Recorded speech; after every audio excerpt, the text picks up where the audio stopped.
ਸਹਿ ਸਭਾ ਬਹਿਰਾਮਪੁਰ ਭੇਟ ਵਿਖੇ ਭਿੰਦਰ ਭਾਗੋ ਮਾਜਰਾ ਦੀ ਕਵਿਤਾ ਗੀਤ ਵਪਾਰੀ ਰਾਜਾ ਤੇ ਵਿਸ਼ੇਸ਼ ਚਰਚਾ ਹੋਈ। ਸੋ ਤੁਸੀਂ ਦੇਖਦੇ ਰਹੋ। ਸਰਦਾਰ ਹਰਨਾਮ ਸਿੰਘ ਡੱਲਾ ਜੀ, ਕੰਗ ਸਾਹਿਬ, ਅਮਨ ਜੀ, ਬੜਾਏ ਸਾਹਿਬ, ਮਸਤਾਨਾ ਜੀ, ਪ੍ਰਿੰਸੀਪਲ ਸੁਰਿੰਦਰ ਸਿੰਘ ਜੀ, ਕਾਮਰੇਡ ਗੁਰਨਾਮ ਸਿੰਘ ਜੀ, ਹੋਰ ਜਿਹੜੇ ਸਾਥੀ ਸ਼ਾਇਦ ਮੈਂ ਨਹੀਂ ਜਾਣਦਾ, ਉਹਨਾਂ ਸਾਰਿਆਂ ਨੂੰ ਪਿਆਰ ਭਰੀ ਸਤਿ ਸ਼੍ਰੀ ਅਕਾਲ। ਸੋ ਦਾਸ ਨੂੰ ਹੁਕਮ ਹੋਇਆ ਏ ਬਈ ਕੋਈ ਕਵਿਤਾ ਸੁਣਾਈ ਜਾਵੇ। ਦੇਖੋ, ਕਵਿਤਾ ਗੀਤ ਜੋ ਵੀ ਆਪਾਂ ਲਿਖਦੇ ਹਾਂ, ਜੋ ਸਮਾਜ ਵਿੱਚ ਅਸੀਂ ਦੇਖਦੇ ਆ, ਕਈ ਮੇਰੇ ਵਰਗੇ, ਇੱਕ ਤਾਂ ਦਰਜੀ ਹੁੰਦਾ ਵੀ ਬਰੀਕ ਸਿਉਣ ਮਾਰਦਾ ਹੈ, ਕਈ ਮੇਰੇ ਵਰਗੇ ਸਿੱਧੇ ਸੜੋਪੋ ਵੀ ਮਾਰਦੇ ਆ। ਤਾਂ ਜਦ ਸਿੱਧੇ ਸੜੋਪਾਂ ਵਾਲੀ ਕਿਤਾਬ ਕਿਸੇ ਕੋਲ ਅਸੀਂ ਪੇਸ਼ ਕਰਨ ਦੀ ਕੋਸ਼ਿਸ਼ ਕਰਦੇ ਹਾਂ, ਤਾਂ ਮੈਂ ਇੱਥੇ ਨਾਂ ਲੈਣ ਦੀ ਵੀ ਕੋਈ ਗੁਰੇਜ਼ ਨਹੀਂ ਕਰਦਾ। ਤਾਂ ਜਿਸ ਵੇਲੇ ਖਰੜਾ ਛਪ ਰਿਹਾ ਸੀਗਾ, ਕਿਤਾਬ ਦਾ ਟਾਈਟਲ ਹੈ ਨਾਵੇ ਸ਼ਾਸਕਾ। ਤਾਂ ਨਾਵੇ ਸ਼ਾਸਕਾ, ਕਿਉਂਕਿ ਸ਼ਾਸਕੇ ਕੁੱਟਦਾ ਹੈ ਸਭ ਨੂੰ, ਉਹੀ ਗੱਲਾਂ ਆਪਾਂ ਕਰਦੇ ਆ। ਤਾਂ ਪਹਿਲੀ ਉਹ ਕਵਿਤਾ ਨਾਵੇ ਸ਼ਾਸਕਾ ਨਾ ਤੂੰ ਮਾਰ, ਉਹ ਹੈ ਇਹਦੇ 'ਚ। ਤਾਂ ਜਿਹੜੇ ਤਾਂ ਬੰਦੇ ਸੱਚ ਵਾਲੇ ਆ, ਉਹ ਤਾਂ ਕਹਿੰਦੇ ਵੀ ਗਰਦਨ ਕੱਟ ਜਾਵੇ, ਮੈਂ ਆਪਣਾ ਪਿੱਛੇ ਨਹੀਂ ਹਟਣਾ। ਆਪਾਂ ਸੋ ਵਪਾਰੀ ਰਾਜਾ ਹੈ ਕਵਿਤਾ ਦਾ ਨਾਮ।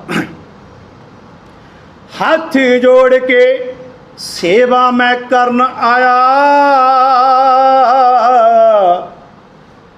ਤੁਹਾਡੇ ਚਰਨਾਂ 'ਚ ਸੀਸ ਨਿਵਾਮਦਾ ਜੀ। ਹੱਥ ਜੋੜ ਕੇ ਸੇਵਾ ਮੈਂ ਕਰਨ ਆਇਆ, ਤੁਹਾਡੇ ਚਰਨਾਂ 'ਚ ਸੀਸ ਨਿਵਾਮਦਾ ਜੀ। ਪਹਿਲਾਂ ਚਾਹ ਵੇਚੀ ਹੁਣ ਦੇਸ਼ ਸੇਵਾ, ਰਾਸ਼ਟਰਵਾਦ ਵਿੱਚ ਹਿੱਸਾ ਹੁਣ ਪਾਮਣਾ ਜੀ। ਪਹਿਲਾਂ ਚਾਹ ਵੇਚੀ ਹੁਣ ਦੇਸ਼ ਸੇਵਾ, ਰਾਸ਼ਟਰਵਾਦ ਵਿੱਚ ਹਿੱਸਾ ਹੁਣ ਪਾਮਣਾ ਜੀ। ਬੈਠ ਬੂਥ ਤੇ ਦਿਓ ਪਹਿਰਾ ਵੋਟਰਾਂ ਤੇ, ਜਿੱਤ ਦੇਸ਼ ਦੇ ਨਾਮ ਕਰਾਮਣਾ ਜੀ। ਬੈਠ ਬੂਥ ਤੇ ਦਿਓ ਪਹਿਰਾ ਵੋਟਰਾਂ ਤੇ, ਜਿੱਤ ਦੇਸ਼ ਦੇ ਨਾਮ ਕਰਾਮਣਾ ਜੀ।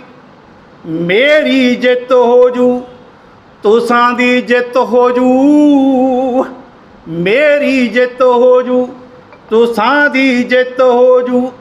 ਆਪਾਂ ਦੇਸ਼ ਹੈ ਸੁਰਗ ਬਣਾਮਣਾ ਜੀ, ਆਪਾਂ ਦੇਸ਼ ਹੈ ਸੁਰਗ ਬਣਾਮਣਾ ਜੀ। ਜਦੋਂ ਦੇਸ਼ ਦਾ ਵਪਾਰੀ ਬਣੇ ਰਾਜਾ, ਪਰਜਾ ਹੈ ਭੀਖ ਮੰਗਦੀ। ਜਦੋਂ ਦੇਸ਼ ਦਾ ਵਪਾਰੀ ਬਣੇ ਰਾਜਾ, ਪਰਜਾ ਹੈ ਭੀਖ ਮੰਗਦੀ, ਪਰਜਾ ਹੈ ਭੀਖ ਮੰਗਦੀ। ਇਸ ਯੂਨੀਵਰਸਿਟੀ 'ਚ ਮੇਰਾ ਹਿੱਸਾ ਪਾ ਦਿਓ,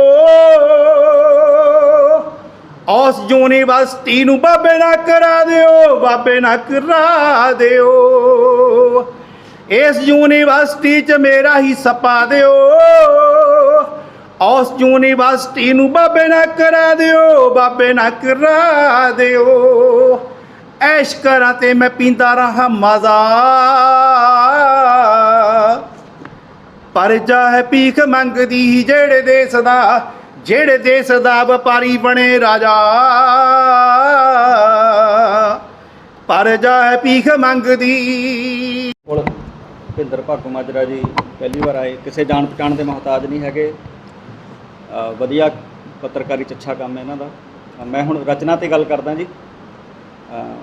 ਦਰਅਸਲ ਜਦੋਂ ਕਿਸੇ ਰਚਨਾ 'ਤੇ ਅਸੀਂ ਗੱਲ ਕਰਨੀ ਹੁੰਦੀ ਹੈ, ਜਦੋਂ ਰਚਨਾ ਪੜ੍ਹ ਕੇ ਕਹੀ ਜਾਵੇ ਫਿਰ ਉਹਦੇ 'ਤੇ ਗੱਲ ਕਰਨੀ ਥੋੜ੍ਹੀ ਸੌਖੀ ਹੁੰਦੀ ਹੈ। ਤਰਜ ਵਿੱਚ ਕਹੀ ਹੋਈ ਗਾਈ ਹੋਈ ਰਚਨਾ 'ਤੇ ਗੱਲ ਕਰਨੀ ਥੋੜ੍ਹੀ ਔਖੀ ਹੋ ਜਾਂਦੀ ਹੈ। ਪਰ ਫਿਰ ਵੀ ਜੋ ਗੱਲਾਂ ਮੇਰੇ ਤੱਕ ਪਹੁੰਚੀਆਂ ਮੈਂ ਉਹਦੀ ਗੱਲ ਕਰੂੰਗਾ ਵੀ ਇਹ ਜਦੋਂ ਲਿਖੀ ਗਈ ਰਚਨਾ ਇਹਨਾਂ ਦੀ ਤੇ ਹੁਣ ਛਪ ਕੇ ਕਿਤਾਬ 'ਚ ਆਈ ਆ, ਉਸ ਸਮੇਂ ਹੋ ਸਕਦਾ ਵੀ ਦੌਰ ਪੰਜਾਬ ਦੇ ਵਿੱਚ ਅਕਾਲੀ ਸਰਕਾਰ ਦਾ ਹੋਵੇ, ਕਿਉਂਕਿ ਇਹਦੇ ਵਿੱਚ ਜਿਹੜੀਆਂ ਗੱਲਾਂ ਕਹੀਆਂ ਗਈਆਂ, ਚਾਹੇ ਉਹ ਹਵੇਲੀ ਦਾ ਪ੍ਰਕਰਨ ਜੁੜਦਾ ਹੈ, ਚਾਹੇ ਬੇਅਦਬੀ ਦਾ ਪ੍ਰਕਰਨ ਜੁੜਦਾ ਹੈ, ਚਾਹੇ ਨੰਨੀ ਸ਼ਾਹ ਦੀ ਗੱਲ ਹੁੰਦੀ ਹੈ, ਇਹ ਉਸ ਸਮੇਂ ਦੀਆਂ ਗੱਲਾਂ ਨੇ। ਤਾਂ ਜਦੋਂ ਇਹਨਾਂ ਵੱਲ ਦੇਖਦੇ ਹਾਂ ਤਾਂ ਆਪਾਂ ਕਹਾਂਗੇ ਵੀ ਇਹ ਵਕਤੀ ਕਵਿਤਾ ਹੈ, ਉਸ ਸਮੇਂ ਦੀ ਕਵਿਤਾ ਹੈ, ਉਸ ਸਮੇਂ ਨੂੰ ਦਰਜ ਕਰਦੀ ਹੈ ਜ਼ਰੂਰ, ਪਰ ਜੇ ਅੱਜ ਦੀ ਗੱਲ ਕਰੀਏ ਮਤਲਬ ਵਕਤੀ ਕਵਿਤਾ ਦਾ ਸਿਰਫ ਇੱਕ ਇਹੀ ਫਰਕ ਹੁੰਦਾ ਹੈ ਕਿ ਇਹ ਸਦਾਬਹਾਰ ਨਹੀਂ ਹੁੰਦੀ, ਇਹ ਜਿਸ ਸਮੇਂ ਲਈ ਜਿਸ ਪ੍ਰਕਰਨ ਲਈ ਲਿਖੀ ਗਈ ਹੈ ਉਹਦੇ ਨਾਲ ਜੁੜੀ ਰਹਿ ਜਾਂਦੀ ਹੈ, ਇਸ ਕਰਕੇ ਇਹ ਵਕਤੀ ਕਵਿਤਾ ਹੈ। ਇੱਕ ਮੈਂ ਇਸ ਗੱਲ ਦੀ ਵਧਾਈ ਵੀ ਦਊਂਗਾ ਵੀ ਜਿਹੜੇ ਮਸਲੇ ਇਹਨਾਂ ਨੇ ਚੁੱਕੇ ਆ ਉਸ ਸਮੇਂ ਲੋਕ ਜਿਹੜੇ ਗੱਲਾਂ ਤੋਂ ਪੀੜਤ ਸੀਗੇ ਉਹ ਇਹਨਾਂ ਨੇ ਆਪਣੀ ਕਵਿਤਾ 'ਚ ਸਾਂਭ ਲਿਆ ਇਹਨੂੰ, ਇਸ ਗੱਲ ਦੀ ਮੈਂ ਵਧਾਈ ਦਿੰਦਾ।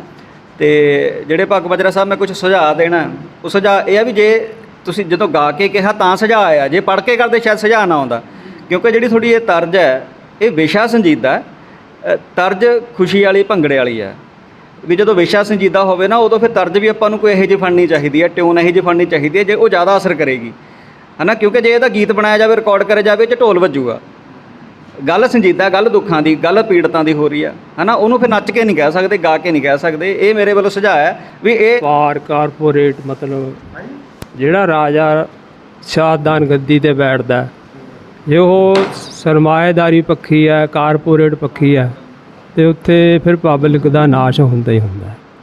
ਇਹ ਵਧੀਆ ਵਿਸ਼ੇ ਦੀ ਚੋਣ ਹੈ ਇਹਨਾਂ ਦੀ। ਬਹੁਤ ਸ਼ੁਕਰੀਆ, ਧੰਨਵਾਦ। ਇਹਨਾਂ ਦੀਆਂ ਪਹਿਲਾਂ ਵੀ ਕਈ ਕਿਤਾਬਾਂ ਆਈਆਂ, ਗੀਤ ਇਹਨਾਂ ਦੇ ਵਧੀਆ ਹੁੰਦੇ ਆ ਸਾਰੇ, ਜੋ ਸਮਾਜ ਵਿੱਚ ਵਿਚਰ ਰਿਹਾ ਹੋ ਰਿਹਾ ਉਹਨਾਂ ਨਾਲ ਸੰਬੰਧਿਤ ਇਹਨਾਂ ਦੀਆਂ ਰਚਨਾਵਾਂ ਹੁੰਦੀਆਂ, ਅਤੇ ਇਹ ਆਪਣੇ ਗੀਤਾਂ ਦੇ ਵਿੱਚ, ਰਚਨਾਵਾਂ ਦੇ ਵਿੱਚ ਬਿਲਕੁਲ ਸੱਚ ਸਾਹਮਣੇ ਲਿਆਉਣ ਦੀ ਕੋਸ਼ਿਸ਼ ਕਰਦੇ ਆ। ਇਸ ਗੀਤ ਦੇ ਵਿੱਚ ਵੀ ਇਹਨਾਂ ਨੇ ਜੋ ਵਾਪਰ ਰਿਹਾ ਇਸ ਸਮੇਂ ਇੱਕ ਲੋਕਾਂ ਦੇ ਵਿੱਚ ਅਤੇ ਕੁਰਸੀ 'ਤੇ ਬੈਠੇ ਮੰਤਰੀਆਂ ਦੇ ਨਾਲ ਉਹਨੂੰ ਸਾਹਮਣੇ ਪੇਸ਼ ਕੀਤਾ ਹੈ। ਪਰ ਜਿਹੜੇ ਥੱਲੇ ਜਨਤਾ ਹੁੰਦੀ ਆ, ਆਮ ਲੋਕ ਆ, ਉਹਨਾਂ ਨੂੰ ਨਾ ਤਾਂ ਇਹ ਪਤਾ ਹੁੰਦਾ ਹੈ ਵੀ ਰਾਜਾ ਕੌਣ ਆ, ਕੀ ਕਰ ਰਿਹਾ ਹੈ, ਆਮ ਜਨਤਾ ਤੋਂ ਕਾਫੀ ਦੂਰ ਦੀ ਗੱਲ ਹੁੰਦੀ ਆ। ਪਰ ਫਿਰ ਵੀ ਭਾਗੂ ਮਾਜਰਾ ਸਾਹਿਬ ਉਹਨਾਂ ਨੇ ਇਸ ਗੀਤ ਦੇ ਵਿੱਚ ਆਪਣੀ ਗੱਲ ਕਹੀ ਹੈ, ਸੱਚ ਨੂੰ ਸਾਹਮਣੇ ਲਿਆਉਣ ਦੀ ਕੋਸ਼ਿਸ਼ ਕੀਤੀ ਹੈ। ਬਹੁਤ ਹੀ ਵਧੀਆ ਗੀਤ ਹੈ। ਜਿਹੜਾ ਬਿਜ਼ਨਸਮੈਨ ਹੈ ਉਹਦੇ